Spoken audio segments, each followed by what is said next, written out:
लेकिन बहन मायावती का जो फार्मूला है इस समय दलित मुस्लिम ओबीसी, ये कहीं ना कहीं इंडिया गठबंधन सही भारतीय जनता पार्टी की नींदें उड़ाने के लिए बहुत ही बेहतर फार्मूला होगा। अगर ये तीनों फार्मूले काम कर जाते हैं तो यूपी की राजनीति में कहीं ना कहीं योगी आदित्यनाथ सहित इंडिया गठबंधन के राहुल गांधी और अखिलेश यादव की बेचैनी खासा बढ़ाने के लिए तैयार है। नमस्कार दोस्तों, एक बार फिर से आप सबका स्वागत है। 2024 लोकसभा चुनाव में बीएसपी की बड़ी तैयारी खुलकर के सामने आ गई है। जल्द होगी बीएसपी की तरफ से टिकटों की घोषणा। जी हाँ, टिकट घोषणे को लेकर के बीएसपी की तरफ से बड़ी खबर आ रही है इस वक्त की। जी हाँ, बहन मायावती का बड़ा फैसला आने वाला है। पश्चिमी उत्तर प्रदेश से शुरुआत कर सकती है बहन मायावती टिकट वितरण को लेकर के। जी हाँ, बड़ी खबर है इस समय बहन मायावती को लेकर के। जिस तरीके से तमाम पार्टियां अपनी अपनी टिकटों को लेकर के वितरण शुरू कर चुकी है। जहां एक तरफ समाजवादी पार्टी की तरफ से पहली लिस्ट आ चुकी थी जिसमें तमाम परिवार के लोगों और तमाम लोगों को उन्होंने प्रत्याशी बनाया, वहीं कांग्रेस की तरफ से भी सूचियां जारी होनी शुरू हो गई है। भारतीय जनता पार्टी भी अब इसकी तैयारियों में लगी हुई है। वहीं 2024 लोकसभा चुनाव में बीएसपी भी पूरी रणनीति के साथ मैदान में अब उतर चुकी है।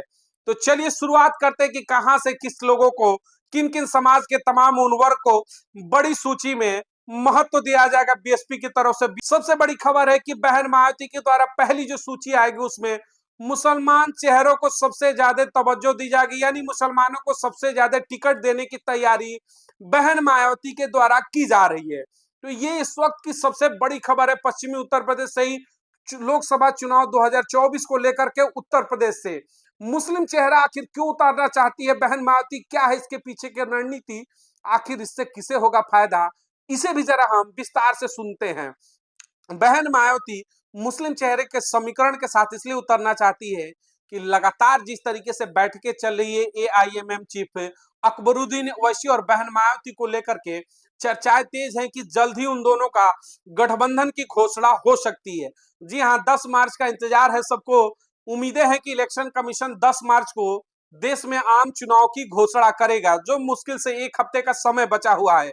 10 मार्च को यदि चुनाव की घोषणा होती है उसके निकट ही जल्द से जल्द एआईएमएम चीफ अकबरुद्दीन ओवैसी और मायावती यानी बीएसपी और एआईएमएम का जो पार्टी के पदाधिकारी है उनसे बहन मायावती की लगातार बैठकें जारी है। उन बैठकों में यह फैसला लिया जा रहा है कि किन प्रत्याशियों के ऊपर मुहर लगाई जाए।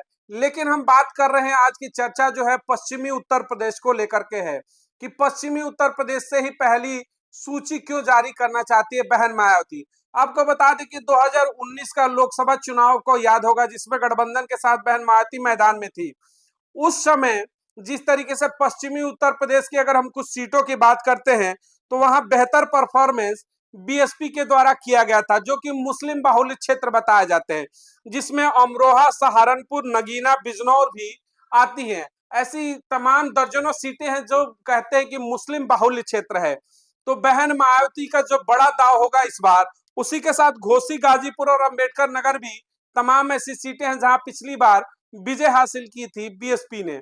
लेकिन सबसे बड़ी बात है कि पश्चिमी उत्तर प्रदेश से सीटों की जो पहली सूची आने वाली है उसमें एक बड़ी खबर निकल के आ रही है सूत्रों के हवाले से कि उसमें मुस्लिम चेहरों को सबसे ज्यादा तवज्जो दी जा सकती है। जी हाँ, गठबंधन होना तय माना जाता है। अब इसलिए बहन मायावती मुस्लिम उम्मीदवारों पे सबसे बड़ा दांव खेलने की तैयारी में है पश्चिमी उत्तर प्रदेश में, क्योंकि मुस्लिम दलित समीकरण जो है पश्चिमी उत्तर प्रदेश का सबसे बाहुल्य क्षेत्र माना जाता है। कि हर क्षेत्र में जिन सीटों की मैंने बात की, उन लोकसभा सीटों में जहां पर जीती थी बीएसपी पिछली बार 2019 में, वहां का मुस्लिम और दलित समीकरण ही सबसे ज्यादा प्रभावशाली माना जाता है। इसलिए इन दोनों बड़े वोट बैंक को, दलित और मुस्लिम को एक साथ ला करके बहन मायावती बड़ा चाल चलने वाली है, जिससे कि विपक्षियों की कहीं ना कहीं नींद उड़ना जायज है। सबसे बड़ी बात होती है इंडिया गठबंधन में जिस तरीके से अखिलेश यादव और कांग्रेस साथ में इस समय मौजूद है और इंडिया गठबंधन के तौर से इंडी के तहत वो अपना प्रत्याशी उतारने की तैयारी है, उनको काउंटर करने के लिए बहन मायावती ने मुस्लिम चेहरे पर इस बार दांव खेलने की तैयारी कर दी है। वही खबर आ रही है जिस तरीके से बहन मायावती ने प्रेस कॉन्फ्रेंस करके ये खबर बताई थी कि इस बार 2019 के लोकसभा चुनाव में नई रणनीति के साथ बीएसपी मैदान में उतरेगी। यानी नई रणनीति बनाने को लेकर के भी बीएसपी तैयार है। वो नई रणनीति क्या है उसका डिकोड हो चुका है, उसकी खुलासा हो चुकी है। नई रणनीति के तहत मुस्लिम चेहरों को सबसे ज्यादा भागीदारी इस बार उत्तर प्रदेश के लोकसभा चुनाव में दी जाएगी, जिससे दलित मुस्लिम जो समीकरण है उसको देखते हुए बेहतर सीटें निकाली जाए। उनमें जो प्रमुख सीटें मैंने आपको बताई कि जिस तरीके से अमरोहा, सहारनपुर, नगीना, बिजनौर, घोसी, गाजीपुर और अंबेडकर नगर की सीटें हैं जहां पर बीएसपी को बेहतर दलित मुस्लिम समीकरण में वोट बैंक मिले थे। आपको गाजीपुर की सीट बता दो, जिस तरीके से अफजाल अंसारी वहां पर बेहतर तरीके से उन्होंने वोट बैंक पाया था मुस्लिम और दलित समीकरण के आधार पर। वही घोसी से जिस तरीके से अतुल राय जैसे बड़े चेहरे जीत गए थे दलित मुस्लिम और वोट बैंकों के समीकरण में। नगीना का आपने हाल देखा ही था कि कितने बेहतर वोटों से वहां पर जीत हासिल हुई थी बसपा को लेकर के। अमरोहा की भी स्थिति बेहतर थी, सहारनपुर और बिजनौर, ये तमाम जो मतलब सीटें बताई जा रही है दर्जन भर से ऊपर, उसमें दलित और मुस्लिम का समीकरण जो है वो शायद इंडिया गठबंधन उसके सामने बौना साबित होते हुए नजर आएगा। तो बहन मायावती का जो फार्मूला इस समय दलित Muslim plus OBC, press conference के दौरान मायावती का एक बड़ा बयान था कि इस बार जिस नए फार्मूले के साथ हम मैदान में उतरेंगे 2024 लोकसभा चुनाव के, उसमें दलित मुस्लिम प्लस ओबीसी का फार्मूला तय होगा। यानी कि जो समाजवादी पार्टी का पीडीए का फार्मूला है, पिछड़ा, दलित और अल्पसंख्यक, उसके जवाब में बहन मायावती ने दे दिया दलित मुस्लिम और अल्पसंख्यक को किस तरीके से ओबीसी को लेकर के हम साथ चलेंगे। यानी दलित मुस्लिम और ओबीसी का जो समीकरण होगा वो कहीं ना कहीं समाजवादी पार्टी के पीडीए की जो चाल है उसको ध्वस्त करते हुए नजर आएगा। आपको बता दें कि यूपी में अगर टोटल मुस्लिम वोटरों की हम बात करें जो वोटिंग परसेंटेज है तो लगभग 19% की बताई जाती है। 19% मुस्लिम वोटरों में जिस तरीके से बार बार चर्चा हो रही है कि ओवैसी वापसी करते हैं बहन मायावती के साथ तीसरे मोर्चे को लेकर के, क्योंकि मायावती ने जिस तरीके से इंडिया गठबंधन में जाने से मना कर दिया कि इंडिया गठबंधन का वो हिस्सा नहीं बनेंगी, उसके बाद से ही देश के अंदर चर्चा शुरू हो गई थी कि क्या तीसरा मोर्चा भी बन सकता है बहन मायावती के नेतृत्व में। तो अब उस तीसरे मोर्चे की जो सुगबुगाहट है वो तेज हो चुकी है, क्योंकि मात्र एक हफ्ते का समय बचा है चुनाव के घोषणा को लेकर के। इलेक्शन कमीशन कभी भी चुनावी बिगुल बजा सकता है, जिसको लेकर के पहले ही पूरी पार्टियां कमर कस चुकी हैं।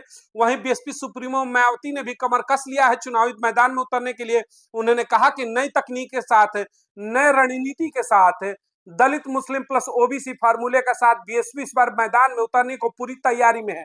लेकिन जिस तरीके से ओवैसी की अगर वापसी हो जाती है तीसरे मोर्चे के रूप में, दलित मुस्लिम का समीकरण बनेगा मायावती को लेकर के ओवैसी के साथ, वो यूपी के गलियारे में कहीं ना कहीं बेचैनियां बढ़ा चुकी है। इसीलिए समाजवादी पार्टी के तमाम विधायकों और उनके नेताओं द्वारा फिर से अनर्गल बयान बहन मायावती को लेकर के आने शुरू हो गए हैं। वहीं आपको बता दें कि आकाश आनंद भी इस समय संविधान बचाओ यात्रा लेकर के हरियाणा में कूच कर चुके हैं। तो यानी कि यूपी, हरियाणा सहित पंजाब, दिल्ली, ऐसे तमाम राज्य हैं जहां पर बीएसपी अपने आप को मजबूत करने के लिए लगातार लड़ाइयां जारी रख चुकी है। लेकिन बहन मायावती का जो फार्मूला है इस समय दलित मुस्लिम ओबीसी, ये कहीं ना कहीं इंडिया गठबंधन सहित भारतीय जनता पार्टी की नींदें उड़ाने के लिए बहुत ही बेहतर फार्मूला होगा। अगर ये तीनों फार्मूले काम कर जाते हैं तो यूपी की राजनीति में कहीं ना कहीं योगी आदित्यनाथ सहित इंडिया गठबंधन के राहुल गांधी और अखिलेश यादव की बेचैनी खासा बढ़ाने के लिए तैयार है। क्योंकि ये जो चुनाव है इस बार का सत्ता बचाने की लड़ाई नहीं बल्कि संविधान बचाने की लड़ाई है। लगातार बीएसपी प्रमुख के द्वारा ये बातें कही जाती हैं।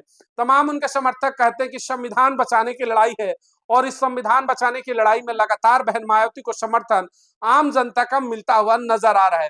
तो आपको क्या लगता है कि 2024 चुनाव में लोकसभा में बहन मायावती कितना परफॉर्मेंस बेहतर करेंगी, और क्या बहन मायावती को जो नया फार्मूला है, जो नई रणनीति है दलित मुस्लिम प्लस ओबीसी, कितनी सीटों पर बेहतर परफॉर्मेंस करेगा, और मुस्लिमों को ज्यादा से ज्यादा टिकट देकर के मायावती द्वारा जिस तरीके से समाज को भागीदारी देने का काम किया जा रहा है, यानी दलित और मुस्लिम को मुख्य धारा में लाने का काम किया जा रहा है, वो कितना बेहतर होगा कमेंट सेक्शन में जरूर बताइएगा। मिलेंगे अगली तमाम बड़ी खबरों के साथ। चैनल को लाइक और सब्सक्राइब जरूर करिएगा ताकि बहन मायावती से जुड़ी हर बड़ी खबर आप तक मिलती रहे। बहुत बहुत धन्यवाद।